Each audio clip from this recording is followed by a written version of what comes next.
And again, as we're going with this, if you guys have any questions whatsoever, please feel free just to bring them up in the chat. But let me give them kind of a quick call here, and then we'll get them up on stage. But this is cool because I'm generally super, super excited about finding kind of all the details about this, if you know what I'm saying. I got a set of the evolution on Flow. Yo, Buffalo Space, hell yeah. Yo, Mr. Ben Mauro, how are we doing today, boss? Hey, good to see you. Good to see you as well. So I want to kind of dive into a lot of different things, but I know there's a few people that are tuned in right now that might not know your kind of background. So can you give us a little bit of info about yourself?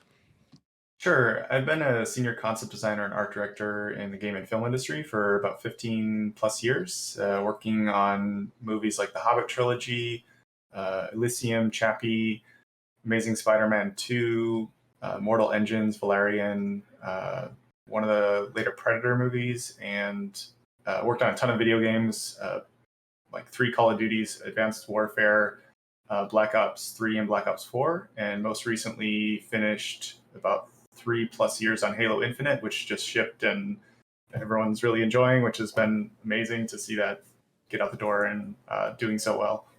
Ben, how do you juggle all that? Because that's so much in such an amount of time. Because I mean, like, you know, talking about like the Hobbit to Halo to everything else, it's like each one of those things sounds like it takes a while to produce. And I mean, for each of those, are you kind of dedicated to just a single aspect of it, or do you have kind of a team of people that are working around you, or how does that kind of relationship look?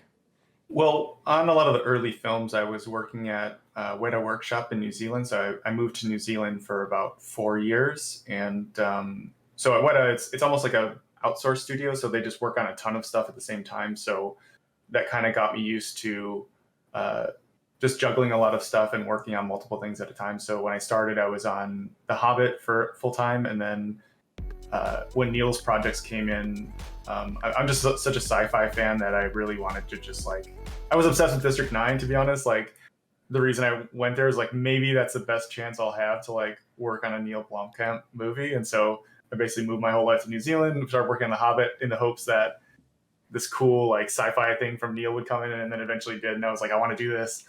And so I was able to hop over and just go full time on that. And then there's always like little jobs that would come in, and or it would be a big movie and they would have us do just a certain chunk of that. And so we would all like help out on all these different things. So it was a lot of learning and jumping around a lot of things, but you grow really fast in an environment like that. Well, I mean, I guess I want to kind of go back to when you first started getting into this stuff, and I do want to talk about the Huxley Saga in a whole lot because I'm a huge fan personally. One of my friends told me in the Discord, and I was like, I'm buying all the comics. We're getting into this stuff, and super excited that you kind of pursued that over the past year. But you know, when you kind of started doing this, did you know from kind of like a young age, like, damn, I'm pretty damn good at this, or what was kind of the process, and where did you end up going for school? Did you do it? Was it self-taught? How did that all pan out?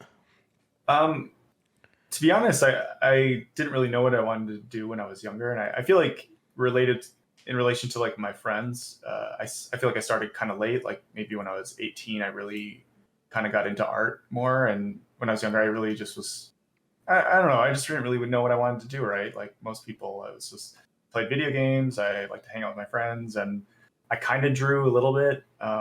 But I think it was when I really needed to make a decision about what I wanted to do with my life as I was like getting towards the end of high school. I was like, well, I really love video games. Maybe there's a path in a career there. And so for me at the time, it was like, you know, Halo was like one of my favorite games. And to me, that was one of the cruxes of like, I really like all the architecture in these games. Maybe there's a way I could like build architecture and levels and stuff for video games. And that led me to like a game design school in Seattle that I went to for a couple of years called DigiPen. And then I realized I really liked the design aspect a lot more, which just meant a lot more school and training, which led me down to Art Center in California to study industrial design and entertainment design. And then I feel like that allowed me to get the skills I needed to be a designer in the industry. And that was quite a number of years just in the training and learning. And then after that, I kind of jumped into internships at like Insomniac Games. I think that was like one of the first internships I've ever did, was like Sony Pictures Animation on some animated films, Insomniac on some video games, and like on Ratchet and Clank and some of the early games they made for like, I think it was like PS3 era, or maybe it was PS4 era. Or wait, no, PS4 just came out. are we on PlayStation 5 now? Which Hey, listen, there's a lot going on out here. it was one of those, but it Well, was like one of the early experiences, pretty fun. And but that's kind of how I kind of figured out what I wanted to do with my life. Went to school to learn and kind of learned it was a much bigger thing than I expected, and got more into the art and design side, and that led me into the industry I'm in now, and kind of have been in the mix of it for the last like 15 years until beginning of this year when NFTs happened, and it's been kind of a whole new world. Yo, it really has, hasn't it? And I mean, for you, kind of when you were in school, I know that like internships are like a huge role into that. For some, at least, did you find that there was any kind of like offerings through that schooling that was able to lead you to the right kind of people, or was it just kind of like, all right, I got my education here, but then personally, you were able to go and like get involved with the different studios, and then pursue these big picture studios you were working with? Well, I think what made Art Center cool was that all the teachers are working in the industry. So like, if you do a good job in the class, they're like, hey, I need help on this project. You want to help out, and now you're working in the industry, So it's very straightforward path as opposed to other things. And I guess there's a lot of online stuff now, and you can get really good training and stuff, but it's I don't know. I guess it's pretty similar if you're the teacher you're learning from is already working on something. Like if they're working on Avatar and you do a great job, hey, you want to work on Avatar with me or something?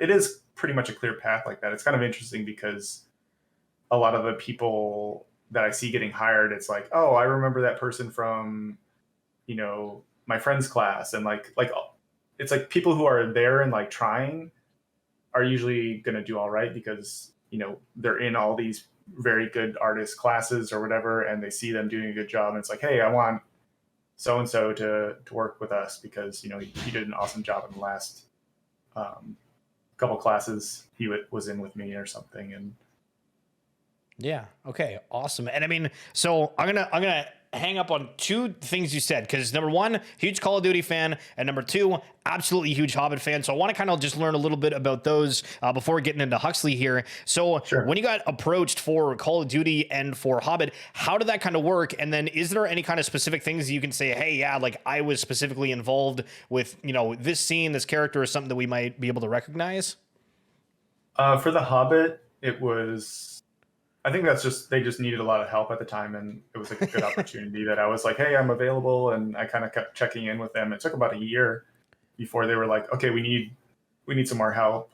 And what was that help, if you don't mind me asking? Like, was it just kind of like drawing out sketches? Was it like on design? Yeah, Okay. Design. So like, I think when I started, I was doing like costume design for people in Lake Town. I was doing a lot of the orcs. When I started, actually, Guillermo del Toro was directing, so it was quite a different vision. And then I was involved when Peter Jackson took over to kind of make his version of the movie. So like it was interesting to see like all these direction changes and things. And but initially it was involved in that, whereas like Lake Town costumes, elven shields and stuff, elven arrows, working with John Howe, elven bows, elven like quivers. A lot of I worked on the wargs. The wargs ended up in the film, so that was fun as well. And that's when I learned like ZBrush, how to sculpt things, and doing different orc designs like faces and stuff and armor. And That's so friggin' cool. Holy. yeah, quite a bit. Again, it's such a big thing that you just start ending up working, like helping out on Smog. I'm not sure if some of my stuff helped inform the final, but we all kind of did a bunch of designs on Smog. And And all that stuff's remote, Yes. right? Like it's all remote. It's not, or were you actually like there? I was there. Oh, Yeah, okay. I was Sick. there. Yeah. Okay. From day to day. But Call of Duty was more remote, where I was at the time. After what I felt like I had been stuck in an office too long, and I wanted to travel, and so I kind of sold all my belongings and was living out of a suitcase for like 3 years. And working on Call of Duty helped. I was basically working out of my laptop, and Call of Duty kind of funded me to be a little digital nomad for like 3 years, and so that was really fun as well. And I'm a huge Call of Duty fan, so that was a really fun like 3 years or so traveling. Yo, Awesome. All right, so let's go into kind of like your NFT journey here, because first off, you had the stint with Vive, and I believe you're still involved with it. And I might be saying that wrong, but it's the pack on Flow, and you're not going to see it on my screen, but just for everyone viewing, this is it, where it was a bunch of different creatures essentially, and I was like, holy geez, these look really really cool. But again, at the time, Flow wasn't like super accessible or anything, so I never ended up getting into it. But I thought, yo, like, I mean, hey, if this was ever on Ethereum or something, not bad, not bad. Here we are with some other stuff. But give us the lowdown about how this kind of collection started. Did Flow reach out to you? Did you kind of go with that, or sorry, Vivi? Like, how did this kind of whole relationship start? Yeah, I think at the beginning of the year, or I think it was like maybe around this time last year, where Beeple was kind of starting to talk about it.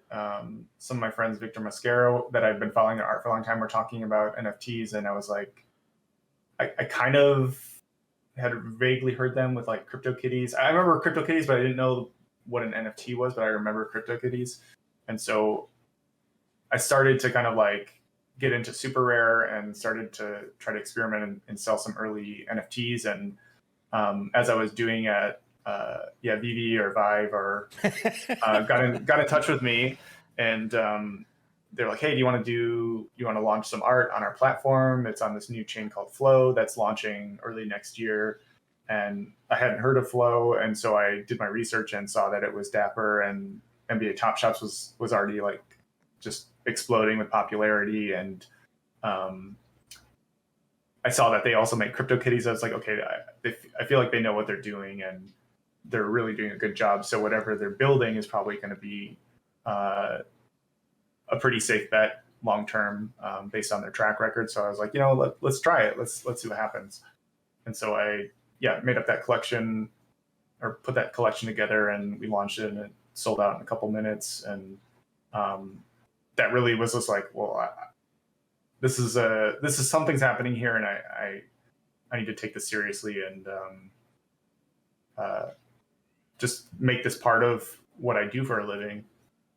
And now you've done that. Well, I mean, for this kind of collection, just out of curiosity, because again, I don't really pay attention to it. Is it something that was just supposed to be art derived, or is it kind of access to like a game or something for the evolution? What's it for essentially? It started as a collectible card game, and then I built out some metaverse kind of experiences, so you can explore some of these planets that I built in Unreal.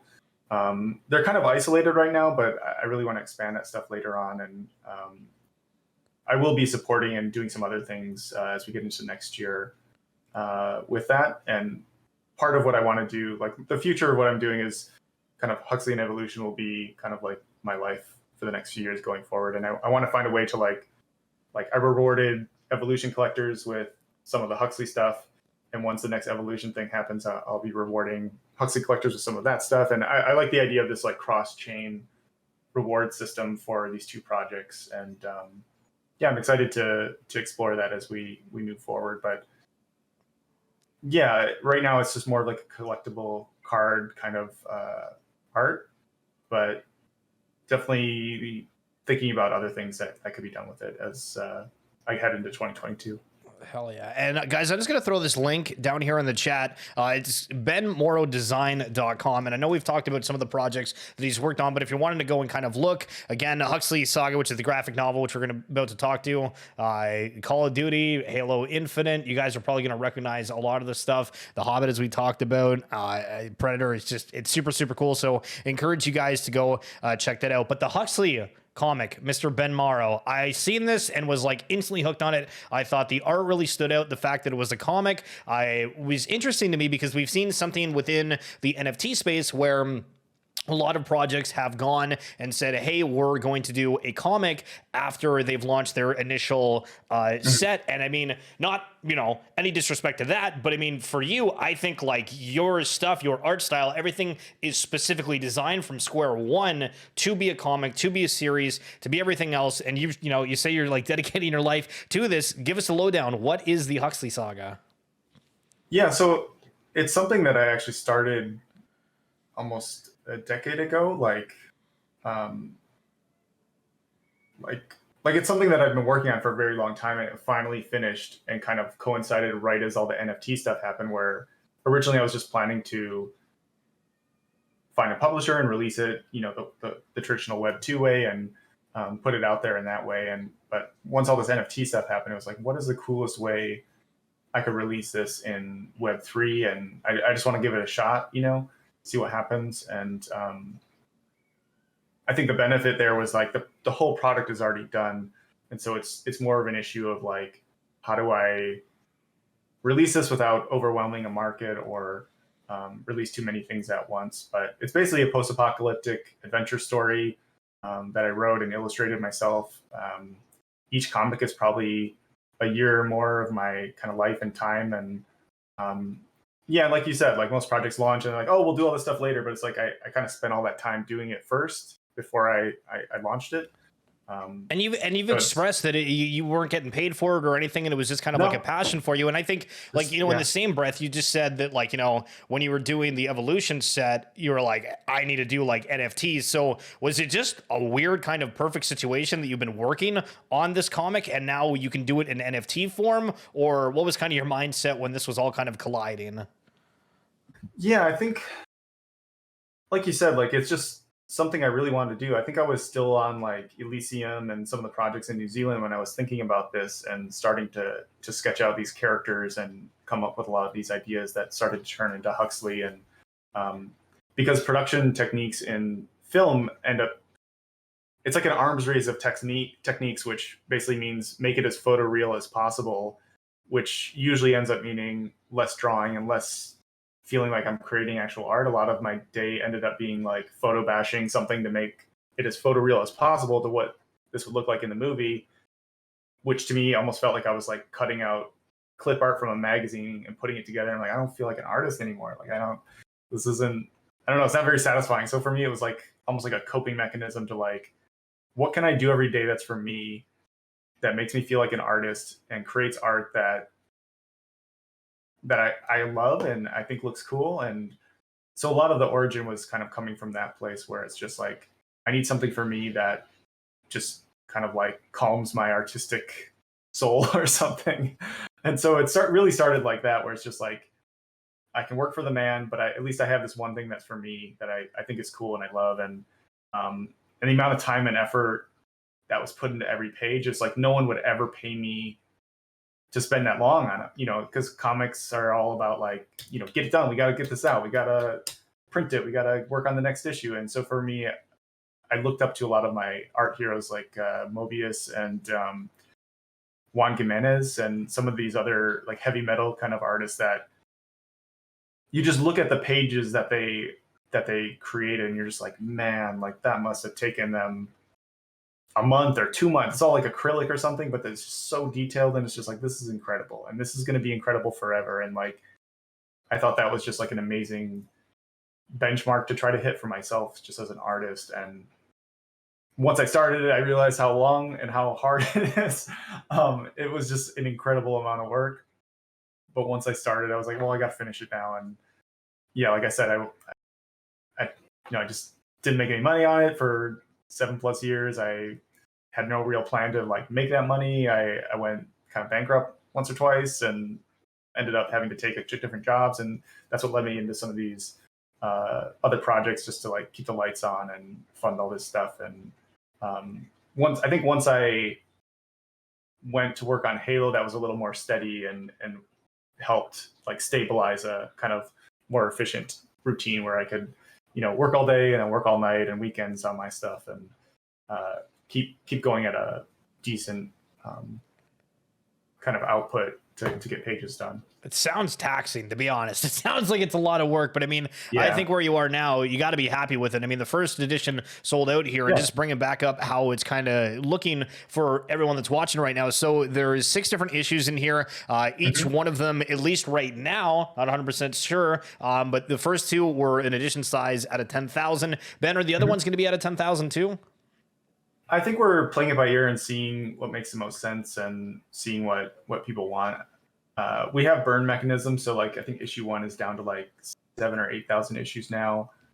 So there's different tokenomics and things to burn issues down, and we want to make sure issue 1 is the lowest like circulating supply. So it would just be keeping an eye on that and making sure like we don't release a later issue that's lower circulating supply than number one or something like that. So it's just balancing these things out. But Okay, yeah, I awesome, really awesome. just want to get them out there and so people can read and enjoy this entire kind of movie size story that I spent a lot of years making. And people seem to really be loving the art and the effort that's been put into it and the story, and which to me is the most important thing. Like, you know, you see stuff come out and it's like, what's the story? What's the art? And I don't hear anyone talking about that. And so it's been good to see like people focusing on the art and the story and loving just like the actual comic, which is really satisfying. Yeah, actually liking what's going on for sure. And then like on this, you also have gold issues. So can you explain what these gold issues are and how you would end up getting one? For issue one, we had auctions for serials 1 through 10, and each one of those came with a matching serial gold.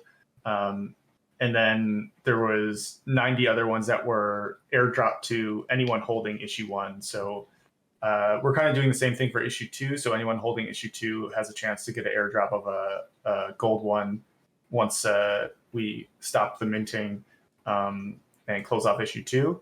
And that seemed like really cool because a lot of people who maybe were kind of interested in the project, some of them got like a gold. They're like, whoa, no way. Like, this is so cool. I suddenly am incredibly bullish. This is my main collection to the moon. I hear you. So it's cool because like I think a lot of projects will try to like charge for all that stuff, but I just thought it was cool to like reward people holding to get something really rare because like the golds are 1 of 100, so it's quite more rare. Physicals as well. Mm-hmm. Awesome. And then there's also holographic versions, which is only 10, and those are also randomly distributed to anyone holding outside of number one, which was given to the number one auction winner. Which went for like 40 plus ETH or something, didn't it? Yeah, so I think that was the highest like NFT comic sale to date at that time, I think, which was pretty cool. At least that's what some of the team and community was saying. So I haven't checked that, but that was really awesome, and I really appreciate all that. And just makes me want to work harder for for all this stuff and for all the collectors and stuff. It's been a wild ride, but I like that it was a bit more slow and steady. Like Evolution was like such a quick flash pan sale, which was cool. But then I do like how I kind of want this to be like the Star Wars of the metaverse, and I feel it feels more natural with people slowly coming in and building this up over a long time, and it just feels a bit more natural.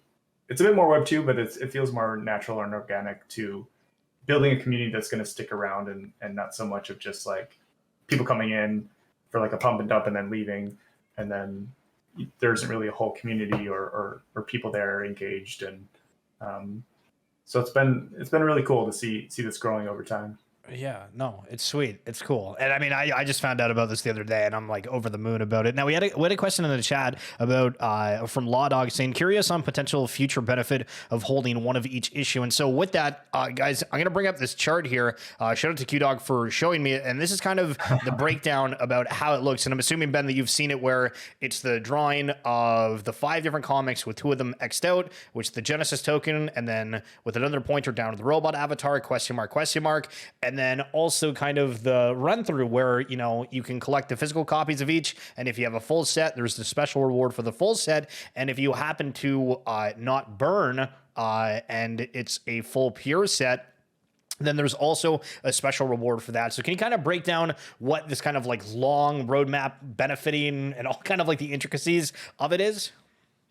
Yeah, these are all made from the community members. We haven't announced the exact reward, but we're trying to do some really cool stuff. But I don't want to say anything until we lock it down and have it figured out. Because there's a lot of things like say with like DAOs and things like this, like there's a lot of legality behind it where you're kind of breaking laws in other countries. And I just want to make sure if we do anything even close to that, it's all by the book and we're not like, there's no way we can get into hot water if we're trying to reward people in certain ways with certain Web3 kind of enabled like Yeah, well, so it's reward. kind of saying that you're, because originally my outlook on it was that the special reward would be some kind of one piece per se, but you're kind of alluding to the fact that it could be something that's a little That's bit yeah. more than that.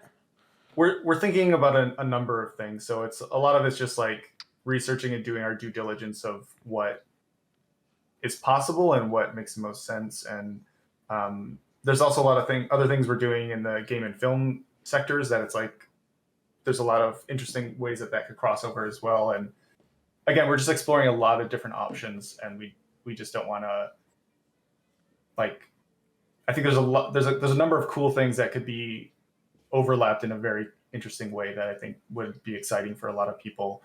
But we just want to make sure we've crossed all the dots and done all of our due diligence on the legal side of how that works first. So let's talk about edition one.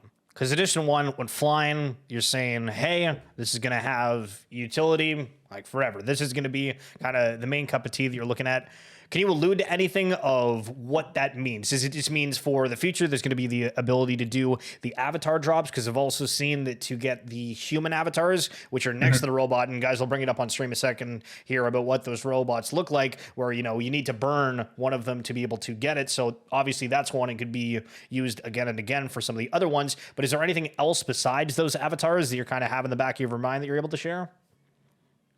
Well, we're planning to get into other classes in the universe. So there's like humans, robots, and AI. So there's a lot of different possibilities, and we're also sitting on a lot of really amazing collectibles that are all done, and we're just thinking about the coolest ways to bring all these into the mix later on. And but for issue one, we're always trying to keep that the lowest supply, and making sure you need to use that for anything going forward. So issue one is being the most deflationary. So hoping to get that quite low edition size by the end. And again, this is all optional. Like if you just love comics and you want to get one and read it and hang on to it, we have a path for you.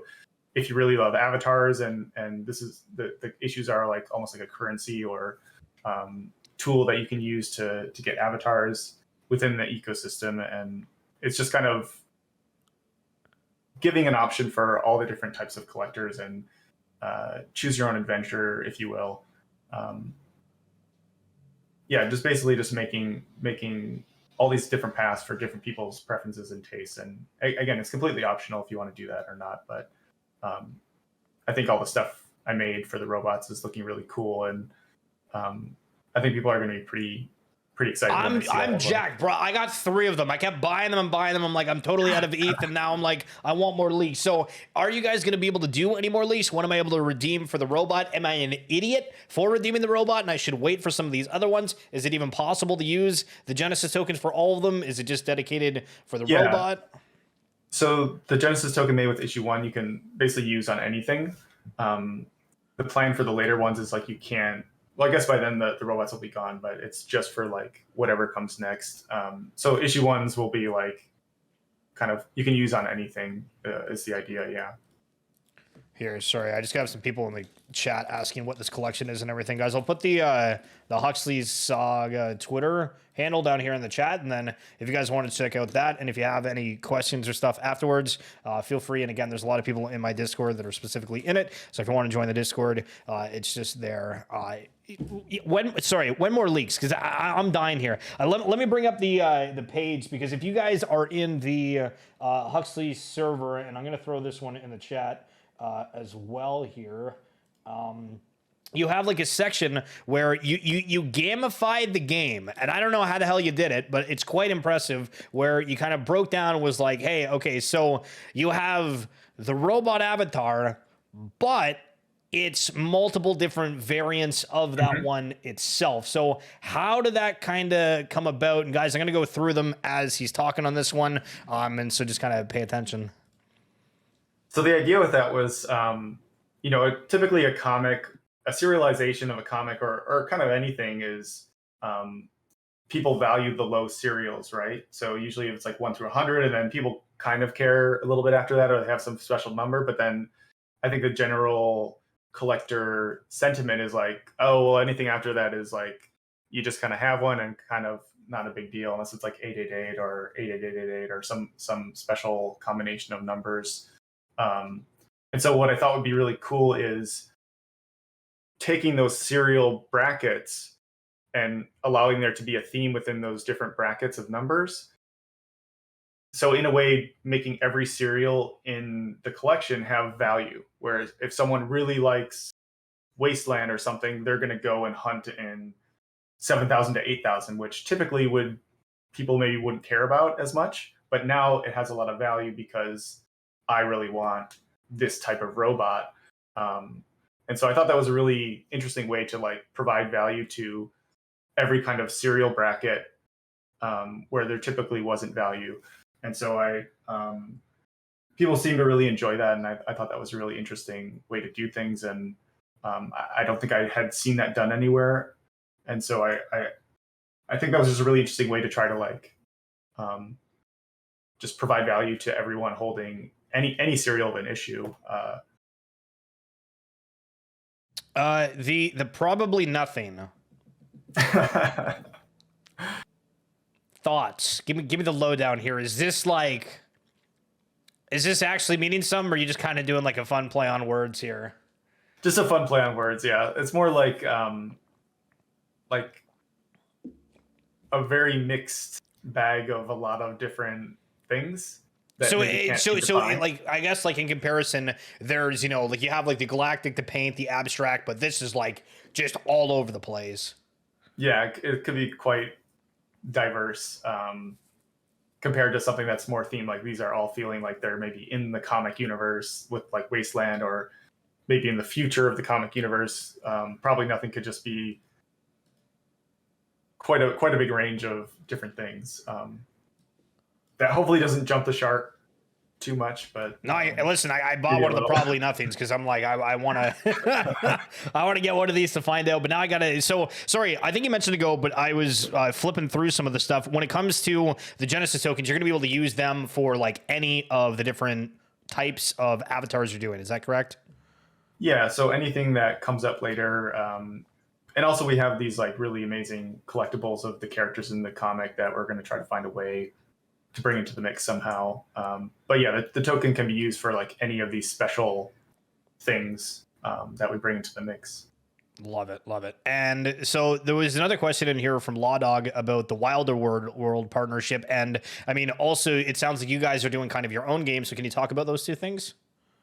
Yeah, so Wilder World is they're kind of building like a really almost like a GTA Online, but much prettier like island. And they're going to have all these different metaverse brands and IPs in there. And one of the things I liked about what they're doing is they don't want any Web 2 like kind of brands or IPs in there. It's only Web 3 native brands, which I think is going to be really special because there's a lot of really amazing things happening. And you know, once the Web 2 brands come in, they're going to try to suck the air out of the room, and all these things that I think could be really amazing maybe won't have the time to kind of thrive and grow if we just kind of like give all our attention to the old world that's going to be kind of quickly coming into the space. So I really like where their heads were at and their kind of bigger picture ideals. And so and they were building in Unreal, which is really important to me just because it's very a diverse game engine, where a lot of the other metaverse spaces are maybe using their own custom game engine and it's not very transferable. So if like you take something from Sandbox, it probably doesn't work into Decentraland, right? But if everyone's building in Unreal, I can take that asset and I can immediately go to my other game and it works fine because it's all in Unreal.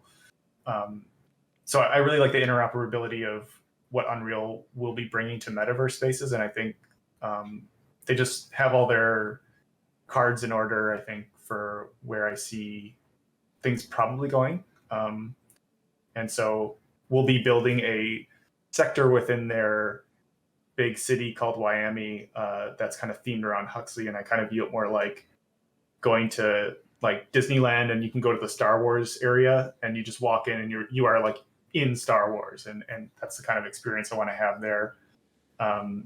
Whereas the game stuff would be like, you're in the universe, and Wilder World is like, you get a little taste of it and kind of experience it with everything else in their big city that they're building. Yeah. Oh, I'm excited. I haven't really looked into Wilder World too much, but now maybe if we're gonna go see the Huxley verse in there, that's fire. And I mean, I've seen on some of the trailers that you guys sound like you're kind of in development of your own game. Are you kind of far along with that? Is it kind of like early stages, still just an idea? Uh, we're building a vertical slice of what it will be, and so it's just kind of like getting the recipe down. And I feel like this is kind of the thing that usually gets kind of rushed past. And I've seen companies and studios with like billions and billions of dollars of funding fail because they just didn't figure out the recipe of fun first before they started scaling up and making more of it. It's like making that great dish before you mass produce it and give it to everyone. It's like you got to figure out, make sure that tastes great before you scale up and hire 1,000 people to make something bigger with it. So right now it's just nailing that down and making sure that's all fun. And once we get further along, we'll be showing, especially maybe VIPs and maybe general public in the Discord, like different stages. But if it's too early, I think people will be like, what are all these cubes? That's not a game. This like, I think people who haven't worked in games, it might look a little too early sometimes. But maybe some people will like to see stuff like that as it goes along. And being in your Discord, I know that you have some awesome mods in there. Are they kind of like a part of your team? Is your team really massive? Is it kind of a small group? Who's on it? The team I partner with for the blockchain and marketing side is called The Feature, and I think they're doing a really awesome job handling all that stuff. So they've been staffing up on that side with the Discord marketing and dev team, and I've been handling all the art and production side of things. And yeah, it's a fun collaboration. But I think it's like 30 plus at the moment, maybe with all the artists and Oh, different geez. people, like getting close to 50 around there. So it's quite big, and it will just get bigger as we move into other things. And there's also a lot of stuff that I did beforehand. Again, I've been working a lot of years on this, so like there's some film related stuff that's already completed and sitting on it for a year that we're going to be showing not too far away, maybe early next year potentially. But we're going to be like, I've done a lot of stuff already for this that we're just sitting on, is where I'll leave it. But I'm excited to share more of all these different avenues that are coming up for this, what I want to turn into like the next big IP. Yeah, I was about to say 2, 3 years down the line, where do you kind of hope to be, or where do you think you'll end up being viewed as? Well, my goal is to be like pushing this out there in every possible content category. So like games, films, movies, traditional novels, like books, talking with a few authors to write books about different stories in this universe, and basically making it on par with any of the IPs that I love, So that would be the plan, is just having it be as big of a transmedia property as I can possibly make it in the time I have with the resources I have. And so, yeah, the funding from selling comics and all this stuff is helping to accelerate and build something that, like, basically the place I'm in now, I thought would take me 15 years. So it's accelerating what I was hoping to do with this in a big way. And so, anyone hopping in and enjoying this and supporting it, I just really appreciate it. And it helps me accomplish all these goals that I thought would just take a lot longer than it's currently playing out to be. Well, I don't want to speak for everyone, but we're all pretty psyched about what you're doing. And I think that like NFTs have really brought back the passion for art and stuff, right? When you get to see this stuff and you get to say, hey, like I own that, right? Like for one of the robot avatars or whatever, like, yo, look, I got like a 1-of-1 piece from Ben, like hell friggin' yeah, dude. So I think from that aspect, it's going to be really, really cool. And I mean, going back to the experience that you've had, the teams you've worked with just kind of throughout your life, how many times do you get hit up about NFTs now? Do you find being open to it? Are people wanting to join you? Are like, what's kind of like to take from, I guess, the normal world? I still see a very strong divide between the Web 2 art world and the Web 3 art world. I think when it started, there was some huge backlash, and most of my friends like that do it, they don't even talk about it, because if they say anything about NFTs because they basically built up an audience of like this certain crowd. And I feel like the NFT crowd is completely different, who've been in crypto and been doing this for many years. So they're just like, oh, this is awesome. Like, I love that person's art. I'm going to buy some of it. But those people are not the people we've been like building a following of all these years. So like the moment some of my friends did it, I was just like you're destroying everything, and like so much negativity. And so like a lot of them are just like, okay, I'm not going to do it, or they backed off, or they do it but they just don't talk about it. And so it's been a very strange like experience for some of my friends, and I don't think I got too much of that for some reason. Maybe because the first bigger thing was on Flow, and that, I don't know, that's not like using proof of work. But I don't know, I just kind of, I understood what was happening with NFTs and how it basically solved every problem we've had as digital artists our whole career. And it just, to me, it was just like, this is a moment in art history that completely solved all of our problems. And I want to be a part of this moment in art history and not sit on the sideline and ignore it. And so for me, I was just like,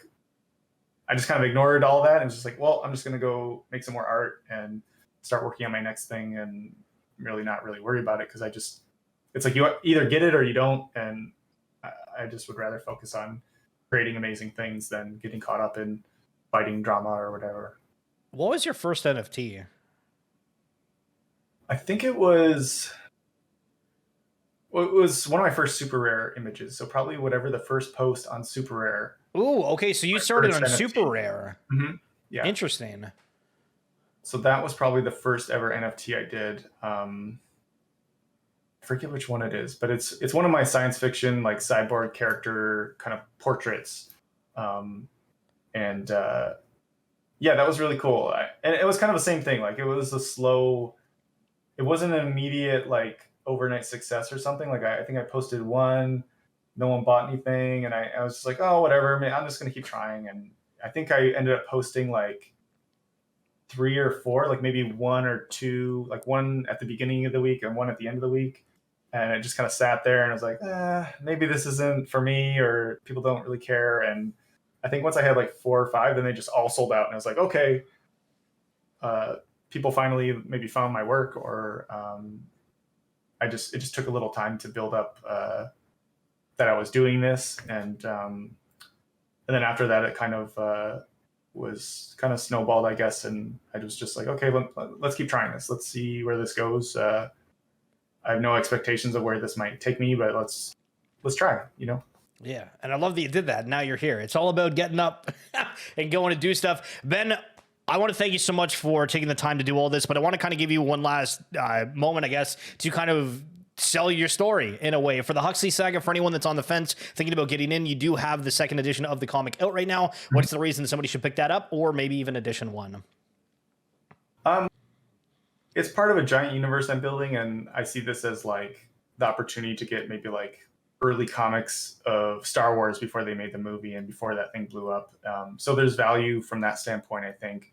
And also as a way to get cool avatars and things that we've got planned. And also once we roll into like game and film experiences, all these comics will be tied into that in interesting ways, and give you access to metaverse experiences and Wilder World. So we're connecting these and using these as like utility in that way as well. So yeah, I just think if you're really into science fiction and want to be part of something early, I think it's a cool experience to get in and read a cool story that I spend a lot of time lovingly crafting. And yeah. Well, I'm excited to see all of it, and huge shout out to Jeremy and Gokina. Both of those guys from my community were the ones that, reached out and said, hey, do you want to come on the stream? And then also introduced me to the Huxley Saga in the first place. So guys, appreciate you for letting me know about that. And Ben, again, thanks so much for taking the time today. And hopefully we can have you back and find out about the other editions and everything else you got working on. Yeah, thanks so much for having me. It was my pleasure. Awesome. All right, we'll chat soon, boss. On my boy like that? Pretty epic branding mechanics. All right, yo, not bad. Yo, not bad. Listen, if you guys are wanting to know just a little bit more, let's play the trailer from what they got rocking.